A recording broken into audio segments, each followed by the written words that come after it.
Question number 6। Question number 6 में क्या कहता है, find x, y and z। x, y और z की वैल्यू बतानी है। फर्स्ट पॉइंट 4, 3, x, 5 और इक्वल में दे रखा है y, z 1 और 5। कंपैरिजन करोगे 4 बराबर किसके आ जाएगा y के, 3 बराबर किसके आ जाएगा z के, और x बराबर कितने आ जाएगा 1 के। x, y, z की वैल्यू बतानी थी, बता दी भाई।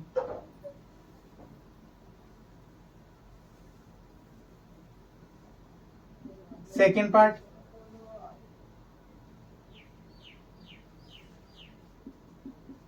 x plus y 2, 5 plus z x into Y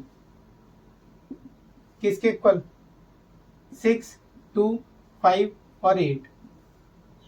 comparison कर लो, x प्लस वाई किसके इक्वल है 6 के, 5 प्लस x इंटू वाई किसके इक्वल है 8 के, 5 प्लस z किसके इक्वल है 5 के। तो z की वैल्यू तो यहाँ से निकल जाएगी इजीली, 5 माइनस 5 z की वैल्यू कितनी आ गई,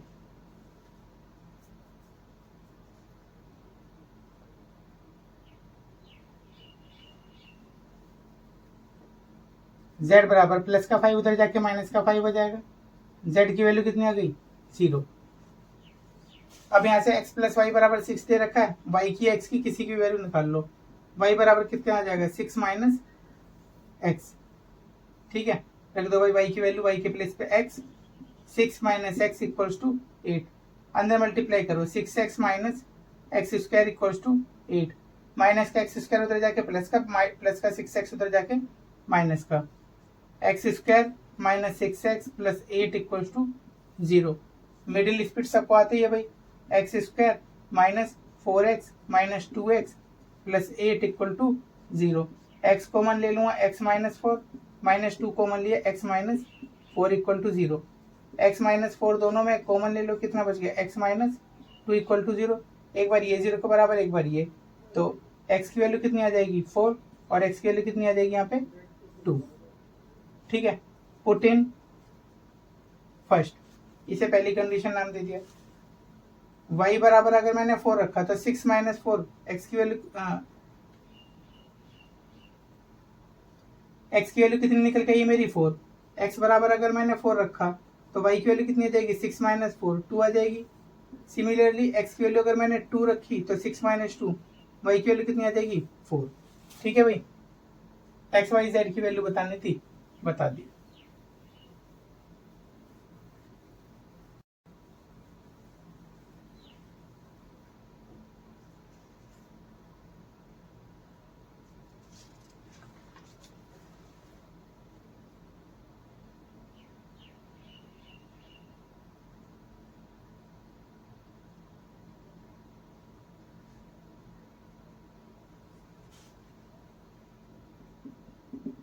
थर्ड पार्ट में कह रहा है x plus y plus z, x plus y plus z, x plus z और y प्लस जेड इक्वल दे रखा है 9, 5 और 7।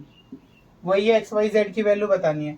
अब मुझे पता चल गया x plus y plus z किसके इक्वल है 9 के, x प्लस जेड किसके इक्वल है 5 के, और y प्लस जेड किसके इक्वल है 7 के। ये फर्स्ट कंडीशन, ये second condition. From first and second, x plus y plus z किसके इक्वल है 9 के, और x और z इन दोनों का सम कितना आ रहा है 5। तो क्या बचा 5 plus y equal to 9, plus का 5 इधर जाके माइनस का 5 हो जाएगा। 9 माइनस 5, वाई की वैल्यू कितनी आ गई 4। पुट इन थर्ड कंडीशन में रख दो। थर्ड कंडीशन में रखी मैंने y की वैल्यू 4, तो कितना आ जाएगा y plus z equal to 7 है, y की वैल्यू मेरी 4 आ गई। 4 plus z equal to 7, plus का 4 उधर जाके माइनस का 4, तो 7 माइनस 4, z की वैल्यू कितनी आ गई 3। ठीक है, और पुट इन सेकेंड कंडीशन में रख दो। x plus z equal to कितना है 5, z की वैल्यू कितनी आ गई 3 इक्वल टू 5, प्लस का 3 उधर जाके माइनस का 3, 5 माइनस 3, x की वैल्यू कितनी आ गई 2। x की वैल्यू 2 आ गई, y की वैल्यू 4 आ गई, z की वैल्यू 3 आ गई। x, y, z की वैल्यू बतानी थी, बता दी भाई।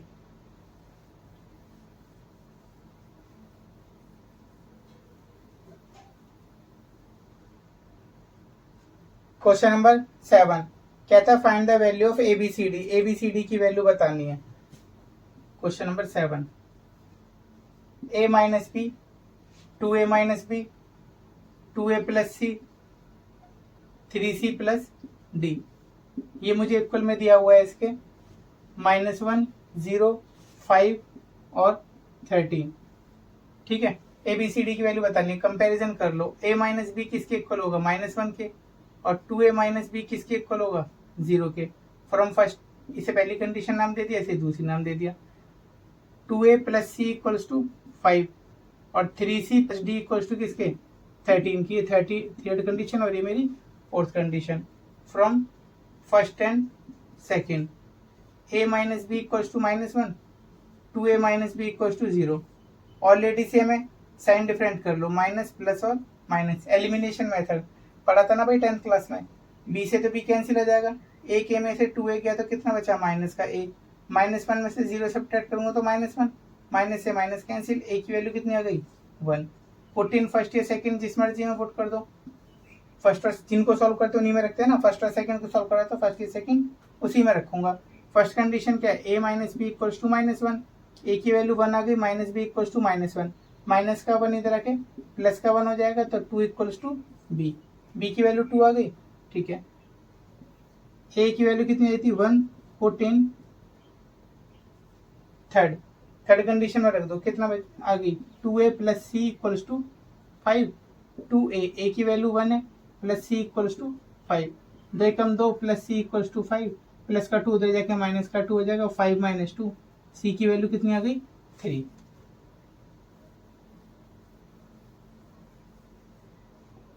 अब c बराबर 3, पुट इन फोर्थ कंडीशन में रख दो, 3c plus d equals to 13, 3c की value 3i plus d equals to 13, 3 3 से 9 plus d equals to 13, plus का 9 उधर जाकर माइनस का 9 हो जाएगा, 13 माइनस 9, डी की वैल्यू कितनी आ गई, 4।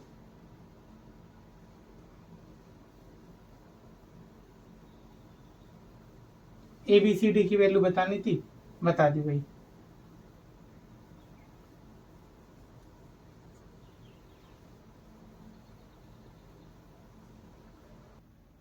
क्वेश्चन नंबर 8 क्या कहता है, एक मैट्रिक्स दे रखी है, कहता है इज ए स्क्वायर मैट्रिक्स, पूछ रहा है क्या ये स्क्वायर मैट्रिक्स है। फर्स्ट पॉइंट एमसीक्यू है ये क्वेश्चन।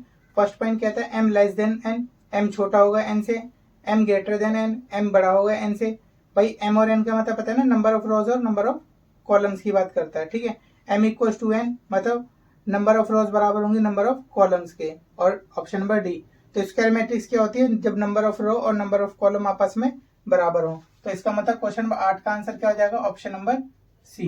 ठीक है, जब हम अभी बताएंगे टाइप ऑफ मैट्रिक्स तब उसके अंदर बता दूंगा पूरा डिटेल में कि स्क्वायर मैट्रिक्स होती क्या है। फिलहाल बस खाली याद रखना कि स्क्वायर मैट्रिक्स वो मैट्रिक्स होती है जिसकी नंबर ऑफ रोज और नंबर ऑफ कॉलम्स आपस में बराबर होते हैं। ठीक है, क्वेश्चन नंबर 9। क्वेश्चन नंबर 9 में क्या कहता है, which of the given values of x and y, x और वाई की कौन सी वैल्यू होती हैं, make the following pair of matrices equal, जो इन मतलब पेयर ऑफ मैट्रिक्स को क्या कर जाए, इक्वल कर जाए। ठीक है, question number 9, 3x plus 7, y plus 1, 5, 2 minus 3x equals to 0, 8, y minus 2 और 4। करो भाई, 3x प्लस 7 इक्वल्स टू किसके, 0 के, प्लस का 7 उधर जाके माइनस का 7 हो जाएगा, x की वैल्यू कितनी आ जाएगी, माइनस का 7/3। अब x और कहाँ दे रखा है, ये दे रखा, 2 माइनस 3x इक्वल्स टू कितना, 4, प्लस का 4 उधर जाके माइनस का 4 हो जाएगा और माइनस का 3x उधर जाके प्लस का 3x हो जाएगा, -2 इक्वल्स टू 3x और माइनस का 2/3 इक्वल्स टू x। x की वैल्यू कितनी निकल गई, माइनस का 2/3। अब x की वैल्यू माइनस का 7/3 और x की वैल्यू माइनस का 2/3 सेम के लिए निकल रहा है, तो इसका मतलब ऐसा हो नहीं सकता। ठीक है, इसका मतलब x की वैल्यू में नहीं निकाल सकता।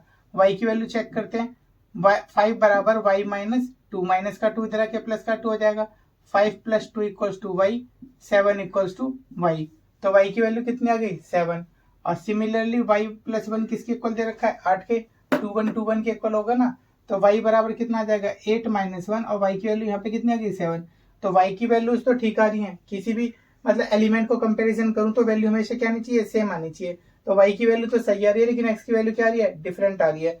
तो इसके अंदर ऑप्शन नंबर क्या हो जाएगा, बी, नॉट पॉसिबल। अगर दो वैल्यू सेम आती है, ये भी -7/3 होती और ये भी -7/3 होती, तो इसमें कोई ना कोई ऑप्शन जरूर दिया होता है ऐसा, ठीक है। लेकिन इसके अंदर नहीं दिया हुआ तो हम मान के चलेंगे नॉट पॉसिबल टू फाइंड, हम निकाल ही नहीं सकते, ठीक है। Option number B. Last question, question number 10। Question number 10 क्या कहता है, the number of all possible matrices, वो सभी पॉसिबल मैट्रिसेस बताओ of order 3x3, 3 row 3 column की, विद एंट्री 0 और 1, ठीक है। क्वेश्चन नंबर 10, याद हो तो मैंने बताया था टोटल नंबर ऑफ मैट्रिसेस किसके इक्वल होता है, number of elements, number of elements की power order of matrix. Number of element, कितने एलिमेंट दे रखे हैं, 0 और 1 को यूज करके बनानी है ना जो भी मैट्रिक्स बन रही है। 2 एलिमेंट दे रखे हैं, ऑर्डर कितना कह रहा है, कितने रो कितने कॉलम की बनानी है, 3 रो 3 कॉलम की, तो 3 रो 3 कॉलम, 2 की पावर 9, 2 की पावर 9, इसका मतलब 512। इसका हो जाएगा ऑप्शन नंबर डी। तो इसका मतलब 0 और 1 को यूज करके टोटल कितनी मैट्रिक्स बना सकते हैं हम, 512 मैट्रिक्स बना सकते हैं, ठीक है।